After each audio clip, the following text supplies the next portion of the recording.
Hey everyone, welcome back. We're going to continue in our read along of, or read aloud of, Peter Pan. This is chapter 6, and it is called The Little House. Foolish Toodles was standing like a conqueror over Wendy's body when the other boys sprang, armed, from their trees. "You are too late," he cried proudly. "I have shot the Wendy. Peter will be so pleased with me." Overhead, Tinker Bell shouted, "Silly ass," and darted into hiding. The others did not hear her. They had crowded round Wendy, and as they looked at, a terrible silence fell upon the wood. If Wendy's heart had been beating, they would have all heard it. Slightly was the first to speak. "This is no bird," he said in a scared voice. "I think it must be a lady." "A lady?" said Toodles, a trembling. "And we have killed her," Nibs said hoarsely. They all whipped off their caps. "Now I see," Curly said. "Peter was bringing her to us." He threw himself sorrowfully on the ground. "A lady to take care of us at last," said one of the twins, "and you have killed her." They were sorry for him, but sorrier for themselves, and when he took a step nearer them, they turned from him. Toodles' face was very white, but there was a dignity about him now that had never been there before. "I did it," he said, reflecting. "When ladies used to come to me in dreams, I said, 'Pretty mother, pretty mother.' But when at last she really came, I shot her." He moved slowly away. "Don't go," they called in pity. "I must," he answered, shaking. "I am so afraid of Peter." It was at this tragic moment that they heard a sound which made the heart of every one of them rise to his mouth. They heard Peter crow. "Peter!" they cried, for it was always thus that he signaled his return. "Hide her!" they whispered, and gathered hastily around Wendy. But Toodles stood aloof. Again came that ringing crow, and Peter dropped in front of them. "Greetings, boys!" he cried, and mechanically they saluted, and then again was silence. He frowned. "I am back," he said hotly. "Why do you not cheer?" They opened their mouths, but the cheers would not come. He overlooked it in his haste to tell the glorious tidings. "Great news, boys!" he cried. "I have brought at last a mother for you all." Still no sound, except a little thud from Toodles as he dropped on his knees. "Have you not seen her?" asked Peter, becoming troubled. "She flew this way." "Ah, me," one voice said, and another said, "Oh, mournful day." Toodles rose. "Peter," he said quietly, "I will show her to you." And when the others would still have hidden her, he said, "Back, twins, let Peter see." So they all stood back and let him see, and after he had looked for a little time, he did not know what to do next. "She is dead," he said uncomfortably. "Perhaps she is frightened at being dead." He thought of hopping off in a comic sort of way till he was out of sight of her, and then never going near the spot any more. They would all have been glad to follow if he had done this. But there was the arrow. He took it from her heart and faced his band. "Whose arrow?" he demanded sternly. "Mine, Peter," said Toodles on his knees. "Oh, dastard hand," Peter said, and he raised the arrow to use it as a dagger. Toodles did not flinch. He bared his breast. "Strike, Peter," he said firmly. "Strike true." Twice did Peter raise the arrow, and twice did his hand fall. I cannot strike, he said with awe. There is something stays my hand. All looked at him in wonder, save Nibs, who fortunately looked at Wendy. It is she, he cried, the Wendy lady. See, her arm. Wonderful to relate, Wendy had raised her arm. Nibs bent over her and listened reverently. I think she said, "Poor Toodles," he whispered. She lives, Peter said briefly. Slightly cried instantly, the Wendy lady lives. Then Peter knelt beside her and found his button. You remember she had put it on a chain that she wore round her neck. See, he said, the arrow struck against this. It is the kiss I gave her. It has saved her life. I remember kisses, Slightly interposed quickly. Let me see it. Aye, that's a kiss. Peter did not hear him. He was begging Wendy to get better quickly, so that he could show her the mermaids. Of course, she could not answer yet, being still in a frightful faint, but from overhead came a wailing note. Listen to Tink, said Curly. She is crying because the Wendy lives. Then they had to tell Peter of Tink's crying, and almost never had they seen him look so stern.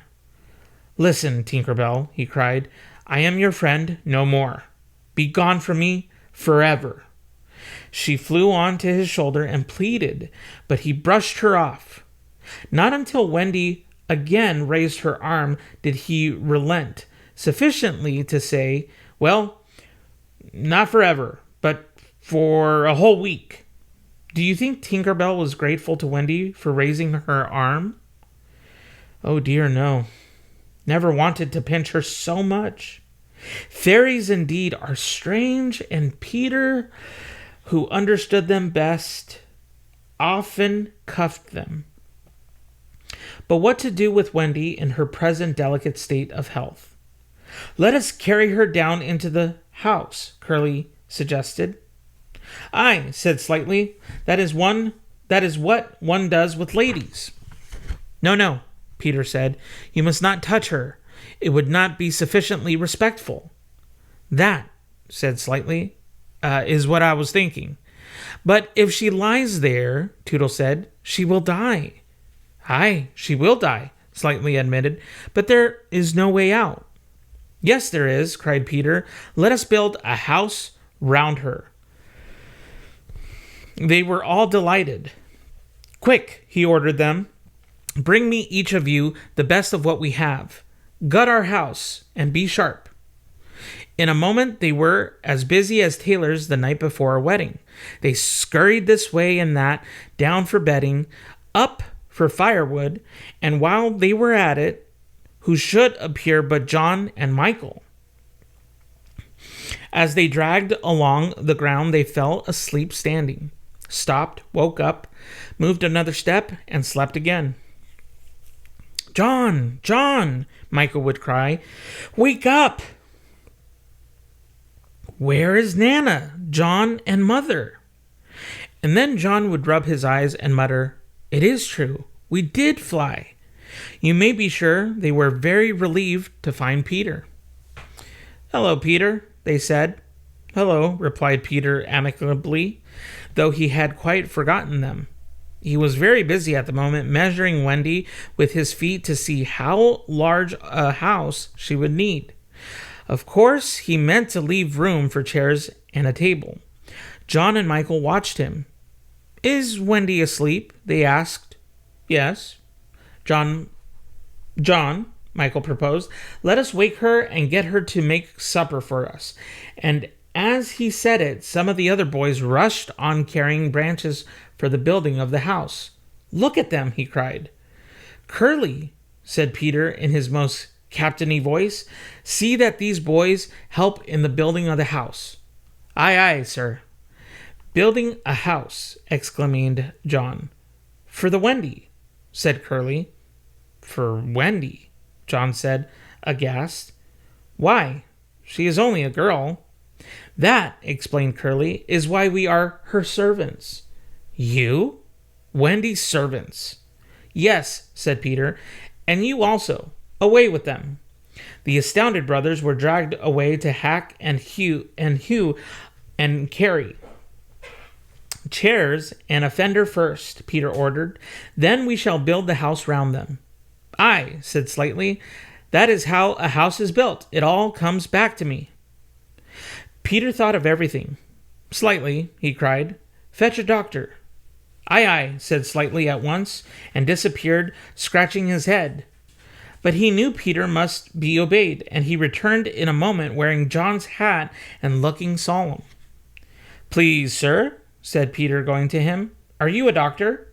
The difference between him and the other boys at such a time was that they knew it was make-believe, while to him, make-believe and true were exactly the same thing. This sometimes troubled them, as when they had to make believe that they had their dinners. If they broke down in their make-believe, he rapped them on the knuckles. "Yes, my little man," anxiously replied Slightly, who had chapped knuckles. "Please, sir," Peter explained, "a lady lies very ill." She was lying at their feet, but Slightly had the sense not to see her. He said, "Where does she lie?" "In yonder glade." "I will put a glass thing in her mouth," said Slightly, and he made believe to do it, while Peter waited. It was an anxious moment when the glass thing was withdrawn. "How is she?" inquired Peter. "Tut, tut, tut," said Slightly. "This has cured her." "I am glad," Peter cried. "I will call again in the evening," Slightly said. "Give her beef tea out of a cup with a spout to it."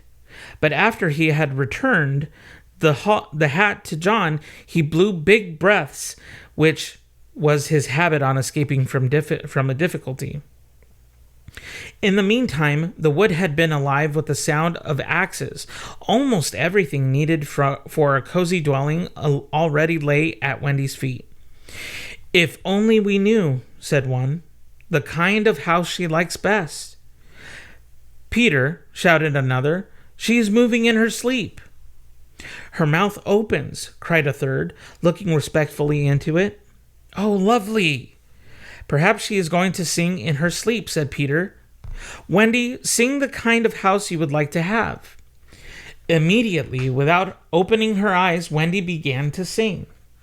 "I wish I had a pretty house, the littlest ever seen, with funny little red walls and a roof of mossy green."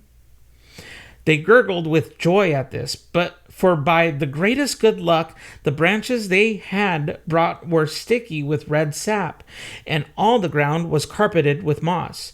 As they rattled up with the little house, they broke into song themselves. "We've built the little walls and roof, and made a lovely door. So tell us, Mother Wendy, what are you wanting more?"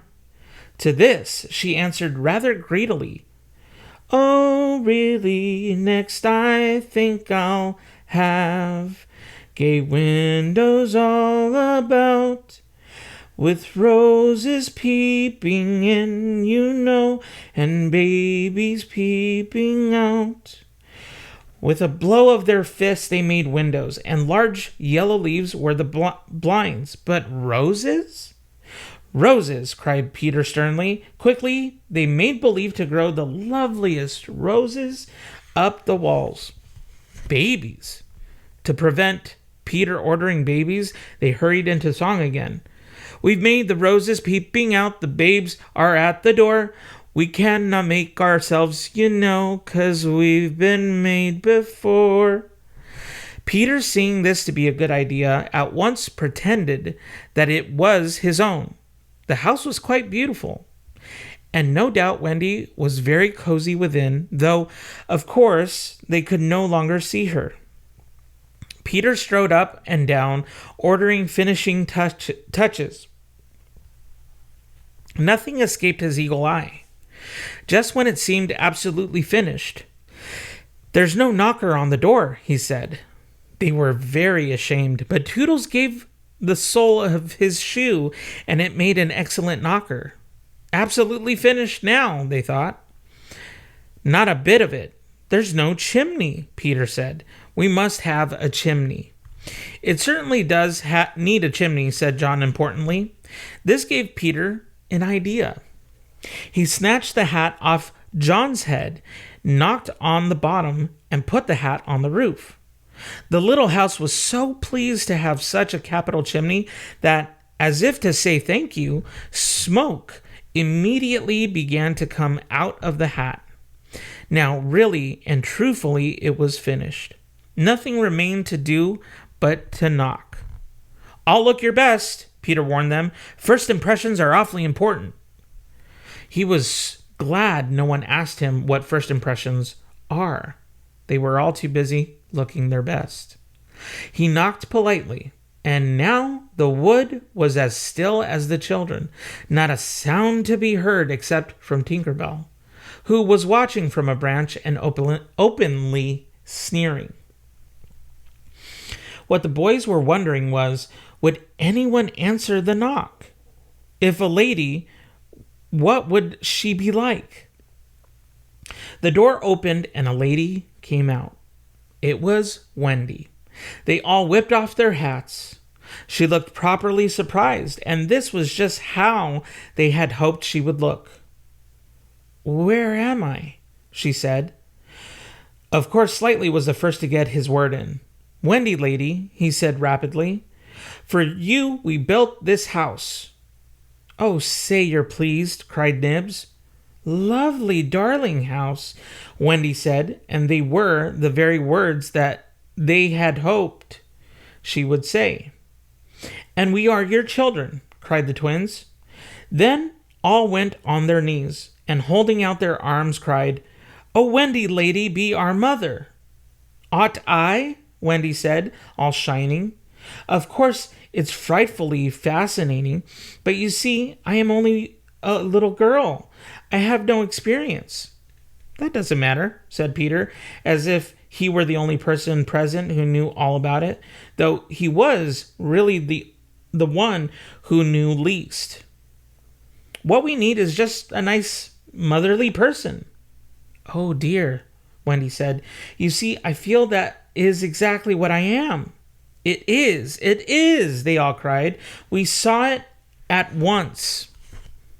"Very well," she said. "I will do my best. Come inside at once, you naughty children. I am sure your feet are damp. And before I put you to bed, I have just time to finish the story of Cinderella." In they went. I don't know how there was room for them, but you can squeeze very tight in the Neverland. And that was the first of the many joyous evenings they had with Wendy. By and by, she tucked them up in the great bed in the home under the trees, but she herself slept that night in the little house. And Peter kept watch outside with drawn sword, for the pirates could be heard carousing far away, and the wolves were on the prowl. The little house looked so cozy and safe in the darkness, with a bright light showing through its blinds, and the chimney smoking beautifully, and Peter standing on guard. After a time he fell asleep, and some unsteady fairies had to climb over him on their way home from an orgy. Any of the boys obstructing the fairy path at night they would have mischieved, but they just tweaked Peter's nose and passed on. And that is the end of Chapter 6. We are now moving forward to Chapter 7 in the playlist. Feel free to go into Chapter 7, The Home Under the Ground, in the playlist.